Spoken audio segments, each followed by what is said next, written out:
Avez-vous entendu la nouvelle? La couronne est à prendre avec Splendor Duel. Pam pam pam pam pam pam pam pam pam. Pam pam pam pam pam pam pam pam. Et oui, Splendor Duel, enfin, on l'a devant nous. Moi, quand je l'ai vu au studio, j'ai fait « Ah, je parle avec ça », puis je suis parti. J'ai joué toute la fin de semaine avec. J'ai beaucoup apprécié ce jeu-là. Ben, j'étais vraiment content de l'avoir parce que je suis un grand fan de Splendor régulier et de toutes ses extensions, ses variations avec des Marvel, puis des Spider-Man, puis des Hulk dedans. J'ai beaucoup aimé, mais ici, on a une version 2 joueurs. Et attelez-vous parce qu'il est un petit peu plus méchant. Je vous explique. Il y a quelques trucs qui ont changé. Pas énormément. On va se reconnaître au niveau du tronc commun de ce qu'est Splendor. Donc, on a encore nos beaux petits jetons qui ont un petit peu plus petits, les jetons, mais ça fonctionne encore très bien. Nos petites cartes qui sont ici, on a encore les mêmes mécaniques de base, mais certains trucs ont été mis au goût du jour et surtout version 2 joueurs. Je vous explique les différences majeures. Premièrement, on a la pièce maîtresse de Splendor Duel. On a un petit plateau ici qu'on va venir remplir, populer de jetons au début de la partie et qui va se vider tranquillement. Donc, au lieu d'aller chercher des jetons dans un chemin de jetons, dans une marée de jetons un peu par rapport à côté, ici, on a vraiment notre plateau avec une nouvelle règle qui est on est obligé de prendre des jetons dans une ligne. Donc, 3 jetons maximum, verticale, horizontale ou diagonale. Hein, on va venir chercher des jetons. Pas obligé d'être de la même couleur. On peut venir en chercher. Évidemment, on ne peut pas aller chercher des lingots d'or comme ça parce que c'est encore de la même manière que le jeu de base. Si on veut mettre une carte de côté, on va chercher un petit truc d'or comme ça, un petit jeton d'or qu'on va venir utiliser éventuellement comme un joker. Vous aurez remarqué, il y a certains jetons qui vont être de la même couleur, donc ça, c'est très bien. On pourrait aller chercher 3 jetons noirs si on le veut. Par contre, ça va donner un bonus à notre adversaire. Je vais l'expliquer dans un moment. L'autre truc que vous aurez peut-être remarqué, c'est ces beaux jetons perles qui sont ici. Ça aussi, je vais l'expliquer, ce ne sera pas long. Juste avant, je veux vous dire que la dernière règle par rapport au plateau, c'est que si on a un jeton qui s'enlève comme ça, bon, je ne pourrais pas venir chercher les 2 petits jetons ici. Il faut vraiment que ce soit de manière consécutive. Et ça, c'est déjà la première note qui nous donne un avant-goût de ce que va être Splendor Duel, c'est que c'est un jeu plus contraignant, avec plus de rareté, et c'est ce qui va faire son mordant, vous allez voir. Ça revient quand même souvent. C'est comme la même... c'est la gamme sur laquelle Splendor Duel joue, c'est la rareté ici. Donc, comme je le disais, les petites perles ici, vraiment intéressant. Moi, personnellement, c'est mon ajout préféré de cette boîte-là. C'est des jetons qui n'auront pas d'équivalent de cartes qui vont nous donner un rabais éventuel. Donc, tu n'as pas de perles sur les cartes. Et ça crée 2 choses. Ça crée encore une fois de la rareté. Donc, ça fait en sorte que si ton adversaire décide de prendre les 2 jetons, ça aussi, ça donne un petit bonus. Je vais vous en parler, ce sera pas long. J'y reviens. Si ton adversaire décide de prendre les 2 jetons, de les garder, ça se peut que tu sois obligé éventuellement de mettre une carte de côté pour prendre un joker, pour payer une carte qui a une perle dessus, parce que tu ne seras jamais capable d'avoir le rabais. Et ça, c'est le fun parce que ça fait en sorte que ça devient vraiment...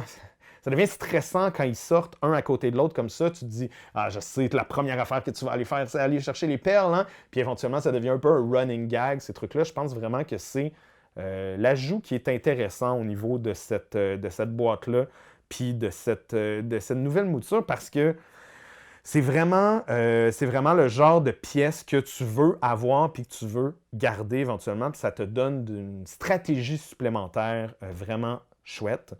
Ensuite, on va avoir, c'est ça, le petit sac. Donc, le petit sac, c'est intéressant parce que c'est une manière élégante de régler le problème de, quand je prends les jetons, est-ce que je les remets directement sur le plateau?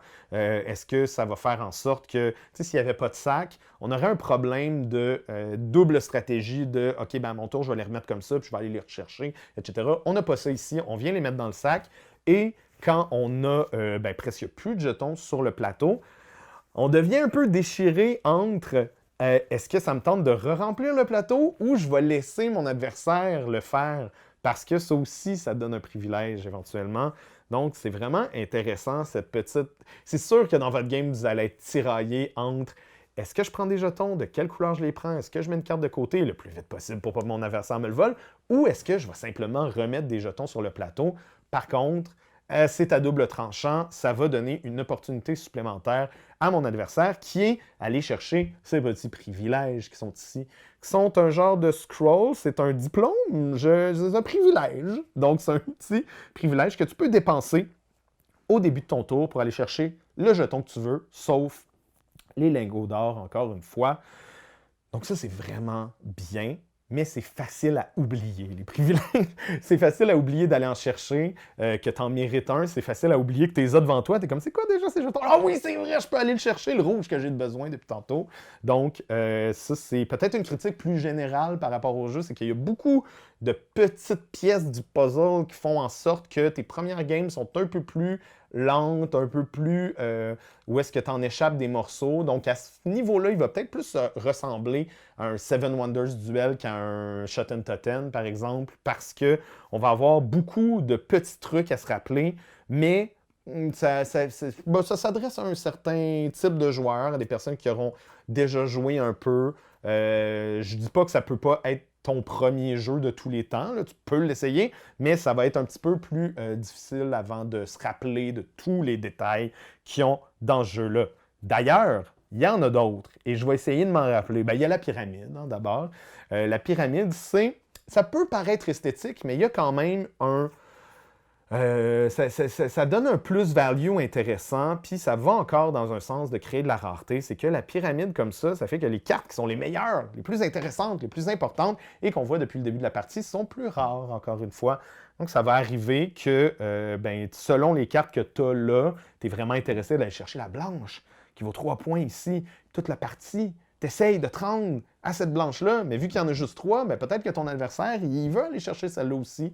Donc, c'est intéressant. Ça vient pallier aussi un peu au fait que tu pouvais jouer à 4 joueurs avec le 4 par 4 du jeu original. Ici, on a vraiment un 5 avec un 4 et un 3 qui va créer cette rareté-là toute naturelle, qui est vraiment fun, mais aussi un peu déchirante parce que, des fois, c'est pas le fun de se faire voler la victoire à la dernière seconde, mais le crunchy de Splendor Duel est là dans la compétition.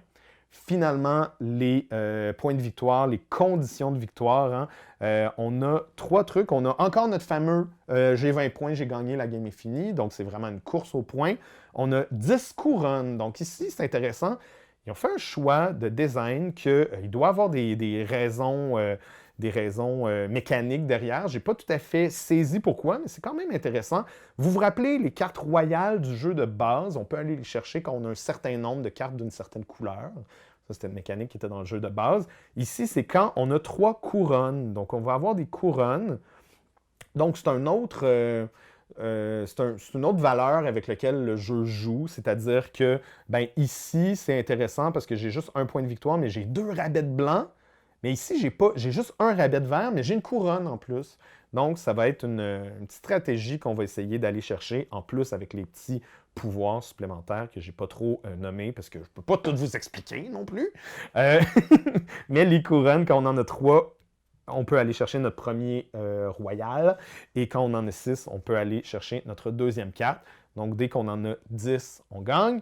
Et la dernière manière de gagner, j'ai jamais vu personne gagner avec ça, mais ça existe. Fait que je vais vous le dire, c'est avoir 10 points de victoire dans une seule couleur. Donc, pour ça, il faut vraiment que tu sois déterminé à aller chercher toutes les cartes bleues ou que ton adversaire se foute complètement de la couleur bleue et te laisse partir. J'ai pas vu ça encore, mais encore une fois, j'ai ni joué avec des daltoniens ni avec des enfants en bas de 5 ans, donc c'est difficile à dire si ça arrive souvent. Alors voilà, c'était ma critique et ma comparaison surtout. C'était vraiment une critique comparatoire, en fait, entre Splendor Duel et le Splendor de base, que j'ai énormément joué à Splendor de base. Donc, je ne sais pas si dans mon cœur, Splendor Duel va venir remplacer le Splendor de base. C'est sûr qu'on peut le sortir assez facilement, très rapide. Moi, une autre chose que j'ai beaucoup appréciée, c'est l'ergonomie au niveau de la boîte. Ça a l'air un peu superficiel, mais toutes ces pièces-là viennent remplir parfaitement cette boîte-là, comparativement à Splendor, qui pour moi, c'était un échec de design au niveau, plus un petit... L'effet sac de chips. sais, un sac de chips, t'achètes des Lay's, puis là, t'es comme, un gros sac de chips, puis finalement, il y a 4 chips dedans. Ben, c'est un petit peu le feeling de Splendor, surtout pour le prix, hein, avec les gros jetons. Ici, on est vraiment plus abordable au niveau et du prix, du stock qu'il y a dedans. Donc, allez-y, je pense que c'est pas gênant d'avoir cette boîte-là dans sa ludothèque parce que, ma foi, il est abordable, il est bien rempli, il y a plein de belles petites mécaniques. Et si ça vous tente de taper sur la gueule de votre bien-aimé ou de votre bien-aimé, eh bien, c'est le jeu parfait pour ça, parce que c'est un petit peu choquant des fois, mais on aime ça. Se fâcher. Non? C'est toi de trouver l'épisode de jour du Popoche? Sonne la cloche! Sonne la cloche! parle de jeu, like-nous, commande, suis-nous! Ouais. Sonne la cloche! Sonne la cloche! Partage à tes amis, partage à ta mamie, ouais. Sonne la cloche! Sonne la cloche! Commente en wave, fais le mon titi! Sonne la cloche! Sonne la cloche! Sonne la cloche comme quand Jésus a sonné à la porte pour aller souper chez Zachée.